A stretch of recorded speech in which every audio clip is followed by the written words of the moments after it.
they don't even pay taxes here. The likes of Apple and eBay and all of these people are tax havens here for them because they must look after their corporate buddies first, and that's how governments now work. Okay, but at the same time then, these multinational companies are getting massive employment into the area. What is your answer to them when they throw that at you? Yeah, well, I mean, the corporations always have to need the people to work for them. That's the nature of being a corporation. What I'm saying is then, what is the answer to multinational companies getting away with this less tax in the country? Like, how do you actually manage that to keep them in the country with the employment in the country?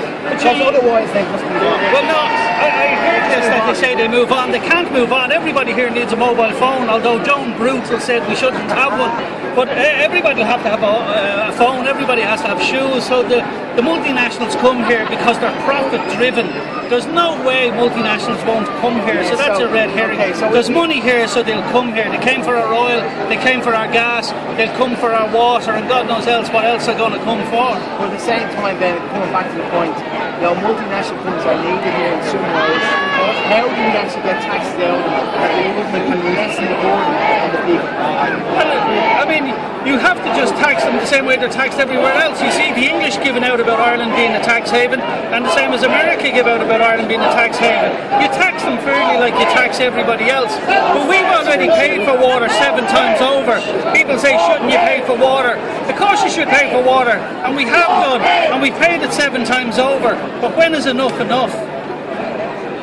Okay, next question. It's a simple question in the sense of we've got this massive debt.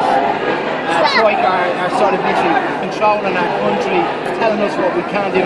Yet banks are now solvent to billions, are now in profit, and yet they were bankrupt 2 or 3 years ago. How was that? Well, I often hear people saying we have this massive debt. We don't. I mean, it's not our debt.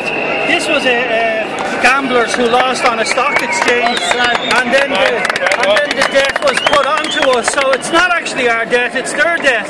And what astonishes me is we talk about this troika like it's this democratically voted group. And of course it's nothing. I mean, the Troika is just 3 corrupt banks who got together. And imagine this Troika is now telling our democratically elected government what to do.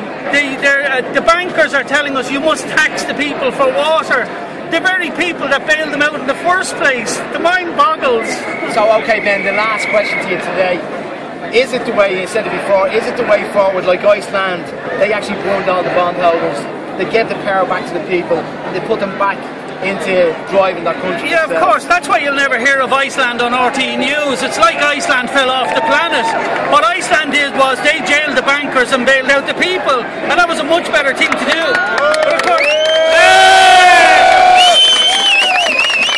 But of course, you will never hear of that on RTE. So it's like Iceland has just disappeared now because it's actually a thriving country right now.